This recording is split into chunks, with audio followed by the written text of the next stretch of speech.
Živijo, tukaj, vi gledate Slova na Easy. Jaz tukaj razlagam slov na najbolj easy način. Ne spomnim se natančno kdaj, ne, ampak enkrat sem prišel domov, pa sem bil ful lačen. Verjetno po treningu karateja. V glavnem, to sem pol moji mami rekel, ne, pa sem ji rekel, mami, jaz sem toliko lačen, da bom pojedel ves kolač. Ona je pa meni rekla, ne, pojedel boš cel kolač. Jaz sem ji pač rekel, ja, okej, no.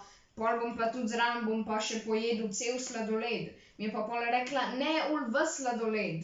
Žal mi je, da zdaj tega nisem rekel, ampak kako naj vem, kdaj hoče, da uporabljam to? A naj bom rajš tih? Danes bomo skozi to šli. In ja, zdaj to znam. In potem v filmčku boste tudi vi. Šli bomo skozi cel ali ves, oziroma kdaj uporabljamo cel ali ves. Okej, cel uporabljamo takrat, ko imamo samo eno enoto. V bistvu je to samo ena stvar. Torej, ne vem, takrat, ko imamo avto ali pa kolača, ne. Če dam to v primer. Posesal sem cel avto. Ali pa, kot sem že prejle povedal, pojedel sem cel kolač.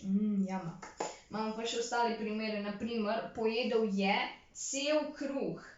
Kozarec se ni razbil, ostal je cel pač, ni se razbil, ampak je ostal cel kozarec. Potem zjutraj se je videlo celo sonce. Ja, tudi sklanjamo lahko. Tukaj imam pa še enega, ki je malo poseben, bom takoj razložil, zakaj. Kup sena. Pol kmet je obrnil cel kup sena, ne. Ampak tukaj je malo posebno. Če bi dal kup stran, pa bi imeli samo pač ne sena, ampak seno, ne. Sklanjati rabimo. V glavnem, bi pa pol bilo vse seno, ne. Kmet je obrnil vse seno. Ampak za tega, ker imamo na primer kup, ali pa če bi imeli koš ali pa košara, ne, bi pa bila cela košara sena. Vedno. Okej. Ko smo glih šli čez cel, gremo še na ves. Ves pa uporabimo takrat, ko imamo več enot oziroma več stvari. Običajno manjših in da so enake pač. Na primer pri grahu. V pločevinkah ne dajo samo enega graha, ampak jih dajo več, a ne. In tudi takrat govorimo, kupil bom na primer ves grah. Ne govorimo samo enem grahu, ampak govorimo o več njih. Ali pa pobrisal bom ves prah. Če ste si ogledali moj filmček Sam ostalnik, verjetno veste, da ne maram brisati prahu, ker ste videli mojo misel. V glavnem, ja, pobrisal je ves prah. Ali pa tukajle preložil je ves pesek, a ne. Je pa tukaj spet malo posebnost. Če bi bilo, ne vem, tam je bil kup peska, ne. Igral se je s kupom peska, bi bilo igral se je s celim kupom peska, zaradi tega, ker je spredaj kup, a ne. Ampak pač tukaj ni, zaradi tega je pesek ves.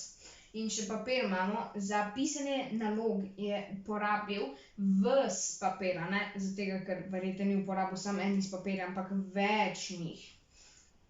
Je pa zdaj tudi tukajle. Kot vidite, sem svet pa dežela ločil. Zakaj? Okej.